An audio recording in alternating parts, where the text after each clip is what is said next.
ডিব্ৰুগড়ৰ মুখ্যমন্ত্ৰী সচিবালয়লৈ অহাৰ যিটো এটা পৰম্পৰা আমি আৰম্ভ কৰিছিলোঁ সেই পৰম্পৰাটো এই মাহতো আমি অব্যাহত ৰাখিছোঁ। যোৱা 14 তাৰিখে মই ডিব্ৰুগড়লৈ আহিছিলোঁ আৰু আজি 17 তাৰিখ মই গুৱাহাটীলৈ উভতি যাম। ডিব্ৰুগড়ত থকা সময়ছোৱাত মই টোটেল 42টা সংগঠনক সাক্ষাৎ কৰোঁ আৰু ইয়াৰ ভিতৰত কিছু ব্যক্তিগত সাক্ষাৎকাৰী সকলো আছিলে। বিশেষকৈ ডিব্ৰুগড়, চৰাইদেউ, শিৱসাগৰ আৰু তিনিচুকীয়া জিলাৰ ব্যক্তিসকলক বা সংস্থাসকলক সহায় কৰাৰ মোৰ সৌভাগ্য হয়। ডিব্ৰুগড়ত থকা সময়ছোৱাতো আমাৰ মুখ্যমন্ত্ৰীৰ কাৰ্যালয় চলি আছিল। ইয়াৰ পৰাই মই প্ৰায় 40টা ফাইল, 90খন চিঠি আৰু এই ধৰণে আমাৰ কাম কাজবোৰ চলি থাকে। গুৱাহাটীত নথকাৰ কাৰণেও আমাৰ কাম কাজৰ কোনো অসুবিধা হোৱা নাছিলে। এইবাৰ ডিব্ৰুগড়ত থকা সময়ছোৱাত আমি কেইটামান সমষ্টিৰ উন্নয়নমূলক কাম কাজৰ ওপৰত খুব ডেফটত গৈ আমি এনালাইচিছ কৰোঁ আৰু সেই সমষ্টিকেইটাৰ বিভিন্ন আঁচনি আমি অনুমোদন জনাওঁ, সমস্যাৰ সমাধান কৰোঁ। এই সমষ্টিকেইটা হ'ল চিচিৰ বৰগাঁও, মাজুলী, মাহমৰা আৰু দুলীয়াজান। এই চাৰিওটা সমষ্টিৰে গুৰুত্বপূৰ্ণ ৰাস্তা, ইলেক্ট্ৰিচিটি, মথাউৰি, মাটি সম্পৰ্কীয় বিভিন্ন সমস্যা এই সময়ছোৱাৰ ভিতৰতে আমি সমাধান কৰোঁ। আপোনালোকে ইতিমধ্যে অৱগত যে ডিব্ৰুগড়ত থকা কালছোৱাতে মই অসম মেডিকেল কলেজৰ চিটি হস্পিটেল ডিব্ৰুগড়ত কেন্দ্ৰীয় মন্ত্ৰী সোণোৱাল ডাঙৰীয়াৰ সৈতে আধাৰশিলা স্থাপন কৰোঁ আৰু মিড ডে মিলৰো আমাৰ চেণ্ট্ৰেলাইজ কিটচেন ব্যৱস্থাৰো আমি আধাৰশিলা স্থাপন কৰোঁ। যোৱাকালি মই ডিব্ৰুগড়ত নিশা কটালেও দিনটোত মই লখিমপুৰ, ধেমাজি আৰু শিৱসাগৰ জিলা ভ্ৰমণ কৰিছিলোঁ। লখিমপুৰ জিলাতো কেইবাটাও উন্নয়নমূলক কাম কাজত মই সাক্ষী হোৱাৰ মোৰ সৌভাগ্য হৈছিল। ধেমাজিতো বিশেষকৈ চিচিৰ বৰগাঁৱত কেইবাটাও দল সংগঠনক সাক্ষাৎ কৰিছিলোঁ আৰু নিশা মই শিৱসাগৰৰ বৰিচুক ভাটিপাৰ গাঁৱলৈ গৈছিলোঁ, য'ত নেকি ONGCৰ যিটো ৱেলৰ পৰা বৰ্তমান গেছ নিৰ্গমন হৈ আছে তাৰ ভুক্তভোগীসকলক সাক্ষাৎ কৰিছিলোঁ আৰু তেওঁলোকৰ পৰা তেওঁলোকৰ অভাৱ, অভিযোগ, সমস্যাৰ বুজ লৈছিলোঁ। আপোনালোক সকলোৱে জানে যে 12 জুনৰ পৰা এই ঘটনা আৰম্ভ হয় আৰু আজিৰ দিনটোত প্ৰায় 350টা পৰিয়াল কেম্পত আছে আৰু তেওঁলোকে এটা উৎকণ্ঠাৰ মাজেৰে সময় পাৰ কৰিছে। আজি ৰাতিপুৱা অসমৰ মুখ্য সচিব ডাঙৰীয়াই আমাৰ ONGCৰ চেয়াৰমেনৰ লগত কথা বতৰা পাতিছিলে এই সম্পৰ্কত আৰু ONGCৰ চেয়াৰমেনে নিজে শিৱসাগৰলৈকে অহাৰ বাবে তেওঁ প্ৰতিশ্ৰুতি দিছে আৰু USAৰ পৰা, আমেৰিকাৰ পৰা এজন বিশেষজ্ঞক তেওঁলোকে ইতিমধ্যে মাতিছে বুলিও আমাক কৈছে আৰু তেওঁলোক আশাবাদী যে খুব সোনকালে ৱেলটো ব্লক কৰিব পৰা হ'ব। কেন্দ্ৰীয় পেট্ৰলিয়াম ছেক্ৰেটাৰীৰ লগতো আমাৰ মুখ্য সচিব ডাঙৰীয়াই কথা পাতিছিলে আৰু তেওঁ আমাক আশ্বাস দিছে যে আমি যিমান পাৰোঁ সোনকালে এই ব্যৱস্থাখিনি গ্ৰহণ কৰিম। আজি কেন্দ্ৰীয় পেট্ৰলিয়াম মন্ত্ৰী হৰদীপ পুৰী ডাঙৰীয়াই তেওঁৰ কাৰ্যালয়ত এই সম্পৰ্কত এখন সভাও পাতিছিলে। তেওঁ টুইটো কৰিছে, আপোনালোকে দেখিব। আৰু মই গুৱাহাটীত গৈয়ে তেখেতৰ লগত ভিচি এখন কৰিম যাতে সোনকালে এই যিটো গেছ নিৰ্গমন বা তেল নিৰ্গমনৰ যিটো ঘটনা ঘটি আছে সেইটো যাতে তৎকালীনভাৱে সমাধান হয়। যাৰ যাৰ ক্ষতি হৈছে পৰিৱেশ হাম কটাৰ পিছত ৰাইজে নিশ্চয় ক্ষতিপূৰণো বিচাৰিব যাৰ যাৰ ক্ষতি হৈছে সেই ক্ষতিপূৰণ আমি কেনেকৈ দিব পাৰিম তাৰ বিষয়েও মই ONGC আৰু কেন্দ্ৰীয় পেট্ৰলিয়াম মিনিষ্টাৰৰ লগত আজি গধূলি মই কথা পাতিম বহুবিলাক ৰাইজ কেম্পত আছে কোনোবা ৰিলেটিভৰ ঘৰত আছে ঘৰৰ পৰা তেওঁলোকে কাপোৰ কানিখিনিও আনিব পৰা নাই কাৰণ তাতে ওচৰত গলে অত্যন্ত ভীষণ তাপ হৈছে টেম্পাৰেচাৰ বাঢ়ি গৈছে ওচৰলৈকেও যাব নোৱাৰি ক্ষতিপূৰণ বিষয়ে আমি আলোচনা কৰি থাকিম আজি মই এতিয়া মুখ্যমন্ত্ৰী সাহায্য পুঁজিৰ পৰা তেওঁলোকলৈকে প্ৰত্যেকটো পৰিয়াললৈ 25,000 টকা এটা কাপোৰ কানি যাতে কিনিব পাৰে বা ল'ৰা ছোৱালীৰ কিতাপ নোহোৱা হৈ গৈছে কিতাপ কেইখন কিনিব পাৰে এটা সামান্য বৰঙণি এটা মই এতিয়া আগবঢ়াম কিন্তু ইয়াৰ লগত ক্ষতিপূৰণৰ কোনো সম্পৰ্ক নাই এইটো CM ৰিলিফ ফাণ্ডৰ পৰা আগবঢ়োৱা এটা সৰু ব্যৱস্থা এটা আৰু লাগিলে আৰু যদি তেওঁলোকক প্ৰয়োজন মই আৰু তেওঁলোকক মোৰ ফালৰ পৰা সহায় কৰিম কিন্তু ক্ষতিপূৰণৰ মুখ্য বিষয়টো ONGCৰ লগত আমি সমাধান কৰিব লাগিব প্ৰথম প্ৰায়োৰিটি হৈছে যাতে ওয়েলটো আমি বন্ধ কৰিব পাৰো দ্বিতীয় প্ৰায়োৰিটি হৈছে আমি যাতে পৰিয়ালকেইটাক ক্ষতিপূৰণ দিব পাৰো 332 of exactly not 350 10 or 15 will be less so গতিকে এই গোটেইখিনি কাম যোৱাকালি মই দেখি অহাৰ পিছত হাতত লৈছো আৰু আজি গুৱাহাটীত গৈয়ে যেতিয়া মই পুৰী ডাঙৰীয়াৰ লগত ভিসি এখন কৰিম তেতিয়া গোটেই কথাখিনি আৰু পৰিষ্কাৰ হ'ব তেতিয়া মই অহাকালি বা গধূলি মোৰ টুইটত আপোনালোকক গোটেই কথাখিনি জনাব পাৰিম কিন্তু আমেৰিকাৰ পৰা এজন বিশেষজ্ঞ তেওঁলোকে অনাৰ যিটো প্ৰস্তাৱ দিছে তাকো মই ফলো আপ কৰিম আৰু মানুহখিনিক যাতে কোনো কাৰণতে পৰিৱেশটো বেয়া নহয় বা মানুহখিনিৰ ক্ষতি নহয় তাৰ বাবে ব্যৱস্থা লম আৰু অহা কালি বা পৰহি পৰিস্থিতি নিৰীক্ষণ কৰি থাকিম আৰু দৰকাৰ হলে মই আকৌ এবাৰ শিৱসাগৰলৈকে আহিম আপোনালোকে যদি কিবা খুদিব খুজে খুদিব পাৰে তাৰ আগতে মই ডিব্ৰুগড়ৰ লগত জড়িত এটা সৰু খবৰ এটাও দি দিওঁ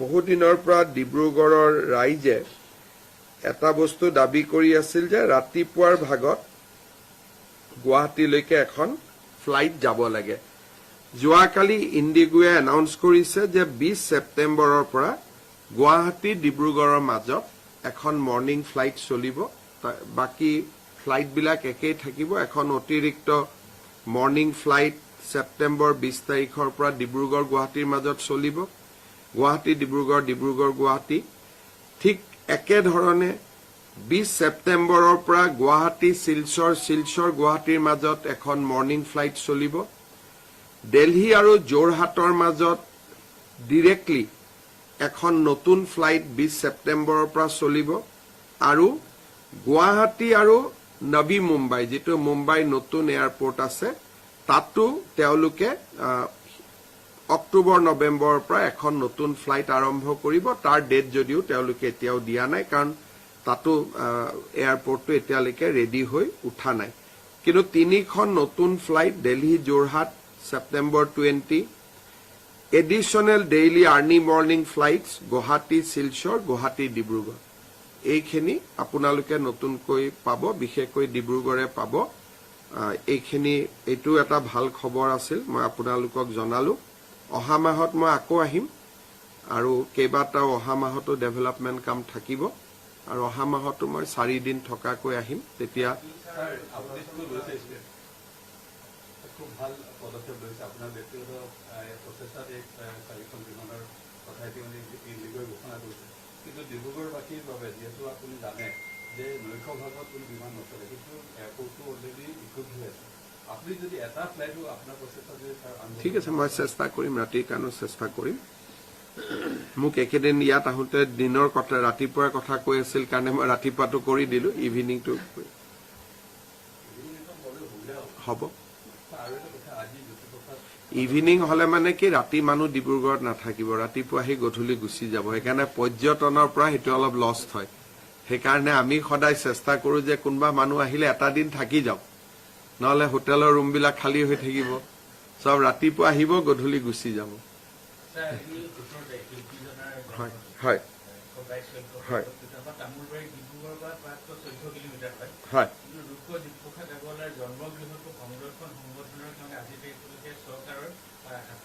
চব আমি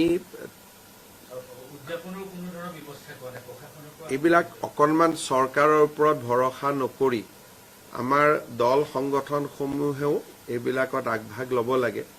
কাৰণ কি হয়, চৰকাৰে কৰিলে অনুষ্ঠানবোৰ ৰাজকীয় হৈ যায় আৰু জ্যোতিপ্ৰসাদ আছিল জনতাৰ শিল্পী। গতিকে আমি অকণমান এইবিলাকত, মই নিজে অলপ দূৰত থাকো, কিয় চৰকাৰ গ'লেই বিষয়টো সম্পূৰ্ণ ৰাজকীয়, ডিচি যাব, লাইট যাব, ধামধুম গাড়ী যাব, সাধাৰণ ৰাইজ দূৰত গুচি যায়। সেইকাৰণে ভোলাগুৰিতটো আমি এতিয়া কনকলতা বিশ্ববিদ্যালয় হ'ব, ভোলাগুৰিত জ্যোতিপ্ৰসাদৰ কথা ঘৰখিনি সংৰক্ষণৰ কামো হৈ আছে, তামোলবাৰীতো আমি কৰাত কোনো আপত্তি নাই, কিন্তু অনুষ্ঠানবিলাক যিমান পাৰি ৰাইজে পালন কৰিলে ভাল। মই চাই ল'ম, এইবাৰ আহিলে কোনো মই চাই ল'ম, মোৰ নলেজত নাই, মই এবাৰ আহিলে চাই ল'ম। কাৰ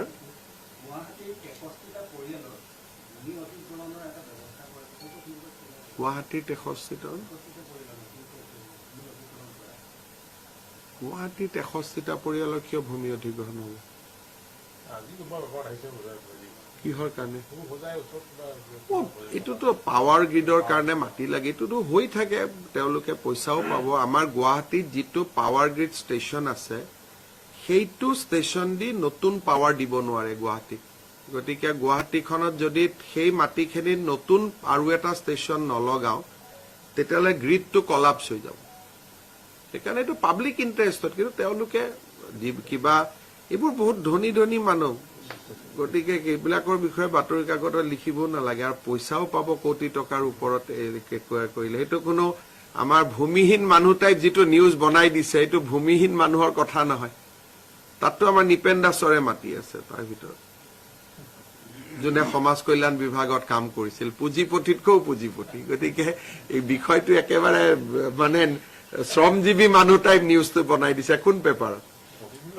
প্ৰতিদিনৰো মাটি তাতি আছিল নেকি? BCPL-ক লৈ দীঘলীয়াকৈ আমি আলোচনা কৰি আছো। অনুষ্ঠানটোৰ এটা সংকট আছে, তেওঁলোকৰ কেইবাটাও সমাধান আছিলে। উৰিষ্যাত এটা মাটি লাগে বুলি কৈছিল, পাৰাদীপত। মই নিজে লাগি আছো পাৰাদীপত মাটিটো দিবৰ কাৰণে। CISF-ৰ জেগাত অসম পুলিচক ৰাখিব লাগে বুলি কৈছিল, যাতে প্ৰায় 8-9 কোটি টকা বাচি যায়। তাৰো আমি ইতিমধ্যে নিৰ্দেশনা দিছো। আৰু ইয়াতে ফিনিছ প্ৰডাক্ট বনাবৰ কাৰণে ৱালস্পুন বুলি গ্ৰুপ এটাইও গেছ ক্ৰেকাৰৰ লগত এতিয়া কথা পাতি আছে, যাতে BCPL-ৰ ভিতৰতে ফিনিছ প্ৰডাক্ট বনাব পাৰে, যাৰ ফলত উদ্যোগটো আৰু শক্তিশালী হ'ব। কিন্তু বৰ্তমান যি ধৰণে গেছ ক্ৰেকাৰ স্থাপন হৈছে, চৰকাৰে ৰাজসাহায্য দি নাথাকিলে ই বন্ধ হৈ যাব। বৰ্তমানতো চৰকাৰে দি আছে, এই সময়ছোৱাৰ ভিতৰতে ইয়াৰ কিবা স্থায়ী কথা এটা আমি ভাবিব লাগিব। নুমলীগড়, অইল ইণ্ডিয়া সকলোৰে লগত মই কথা পাতি আছো, কিবা এটা ৰাস্তা উলিয়াব লাগিব। কিন্তু অন্ততঃ কেইবছৰমান চিন্তা নাই, যিহেতু কেন্দ্ৰীয় চৰকাৰ ৰাজ্য চৰকাৰ দুয়োটাই ইয়াক যি লছ হয় আমি বহন কৰি আছো, কিন্তু এটা সময়ত ইয়াত অসুবিধা হ'ব।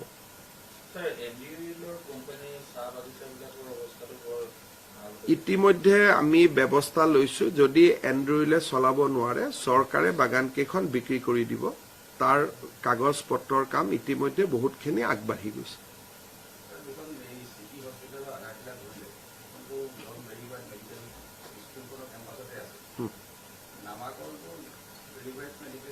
কৰাত মোৰ একো নাই, কিন্তু মই আৰু কি আছে, থলুৱা কৰি কৰি গৈ আছো আৰু বস্তুখিনি। মানে আমাৰ কি হ'ল, এটা 75 ইয়াৰ্ছ যেতিয়া ভাৰত পাৰ হ'ল, তেতিয়া এটা লাহে লাহে মানুহৰ মনত এটা হৈছিল যে চব থলুৱা হৈ যাওক, গোটেইবিলাক আমাৰ নাম ধাম কাম। যেনেকে প্ৰধানমন্ত্ৰী জেগাটোৰ নাম আছিল ৰেচ কোৰ্চ, ঐতিহ্যমণ্ডিত নাম আছিল, তেওঁ কৰ্তব্য পথ কৰি দিলে। গতিকে ডিব্ৰুগড় ৰাইজে যদি বিচাৰে মোৰ কৰি দিয়াতে আপত্তি নাই, কিন্তু আমি লাহে লাহে, কাৰণ এই গোটেইবিলাকত যদিও নামত ধৰক কটন কলেজে ভাল ঐতিহ্যমণ্ডিত, কিন্তু তাত কৰবাত এটা ঔপনিৱেশিকতাবাদৰো গুণ থাকে। সেইকাৰণে এইবিলাক বহুত ৰাষ্ট্ৰজুৰি ডিবেট হৈ আছে বৰ্তমান, যে নামবোৰ থাকিব লাগে নালাগে, বহুতবিলাক ডিবেট ছচিয়েল মিডিয়াতো পাব। ডিব্ৰুগড় ৰাইজে যদি মোক মেমৰেণ্ডাম দিয়ে মই কৰি দিম। মোৰ এই ক্ষেত্ৰত নিজৰ কোনো মত নাই। আপোনালোকে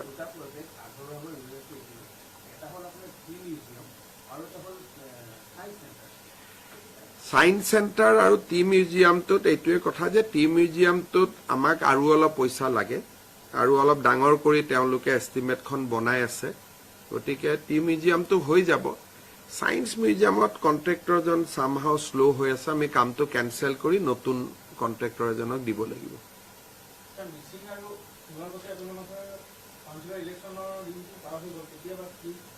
বৰ্তমান আমি ছেপ্টেম্বৰত বড়োলেণ্ড, অক্টোবৰত আমি শিলচৰ পাতিম, নৱেম্বৰত আমি ভাবি আছো নৱেম্বৰ ডিচেম্বৰত মিচিং আৰু সোণোৱাল আমি পাতিবৰ বাবে আমি এটা এজেণ্ডা এটা বনাই ৰাখিছো। কিন্তু বিটিচিৰ ইলেকশ্যনটো বহুত ডাঙৰ ইলেকশ্যন, গতিকে বিটিচিটো আমি ছেপ্টেম্বৰত পাতিব লাগিব। মটক আৰু মৰাণৰ এটা সংশোধনী হ'ব যে সেই কাউন্সিলত অকল মটক আৰু মৰাণ মানুহে ভোট দিব, নহলে এটা মানে বিতৰ্ক হৈ যায়। চাহ বাগিচাৰ মানুহ, কৰবাত আহোম মানুহ, তেওঁলোকেও ভাবে যে আমি মটক কাউন্সিলত গুচি গলো নেকি। সেই বিতৰ্কটো অৱসান ঘটাবৰ কাৰণে কেইবালানিও আমাৰ আলোচনা হ'ল। এতিয়া এটা সিদ্ধান্ত হৈছে যে মটক কাউন্সিলত অকল মটক মানুহে ভোট দিব, মৰাণ কাউন্সিলত মৰাণ মানুহে ভোট দিব। মই ভাবো যে এই মাহৰ কোনোবা এখন কেবিনেটতে সি এপ্ৰুভ হ'ব। এতিয়া সমস্যাটো যাতে এইবিলাক সেন্সিটিভ জাগা, কিবা এটা কাম জলদি কৰিব গৈ যাতে কোনো কাজিয়া পেচালত নাযাওঁ, সেইকাৰণে আমি অলপ লাহে লাহে আলোচনা কৰি আছো। যিহেতু এইবিলাক এনেকুৱা কথা নহয় যে আজি নকৰিলে ৰাতিপুৱাই ৰেলগাড়ীখন মানে মিছ কৰি যাম, তেনেকুৱা কথা নহয়। প্ৰতিটো সম্প্ৰদায়ৰ মাজত বুজাবুজিটো অব্যাহত ৰখাটো আটাইতকৈ বেছি প্ৰয়োজনীয়। এতিয়া প্ৰায় হৈ গ'ল, আজি ৰাতিপুৱা মই কথা পাতিছো। গতিকে এতিয়া এখন এমেন হ'ব, তাত মৰাণ মানুহে ভোট দিব, মটক মানুহে ভোট দিব। মৰাণ পৰিয়ালবিলাকহে কাউন্সিলত আহিব, মটক পৰিয়ালবিলাকহে কাউন্সিলত আহিব, বাকী কোনো কাউন্সিলত নাহে।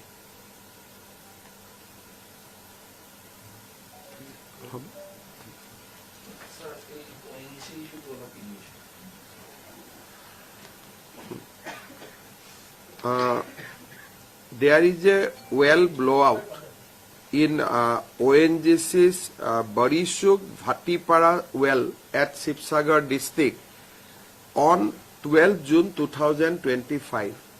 But in spite of the best effort put forwarded by ONGC, so far the gas leakage has not been stopped. People are suffering like anything. People are coming to a nearby school. They are camping there. Students are not able to going to schools, colleges. People are not able to resume their normal activity. There are a lot of sense of anger among the local people.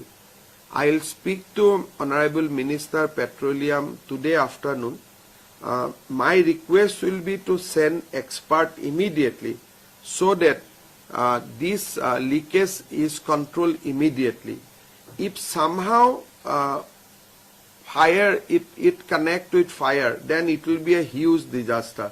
So far there is only leakage, there is no fire. But if for some reason fire happens, then it will go out of control. So matter is very serious, matter is very urgent. I'll speak to Honorable Union Minister for Petroleum today on this issue. Sir, regarding the Dhupi situation, Gaurav Gogoi has alleged that this RSS and BJP's involvement. Look, people who can believe that Hindu can kill a cow and Hindu people will then put up a cow head in a temple, I think these people doesn't deserve even reaction. These are a very different kind of mentality. how can BJP RSS people mean Hindu people? Will a Hindu people basically slaughter a cow and then they will put a part of it in the temple? What about the remaining part of the cow? Where it will go? So we recovered all this part of a cow or part of the beef immediately after the Eid, next day of the Eid. Even the local people has admitted that it is some of our misguided youth has done that. So I don't know why Congress is trying to protect those elements. This is the typical work of Rahul Gandhi. They always want to protect communal element and they don't want social harmony among the people.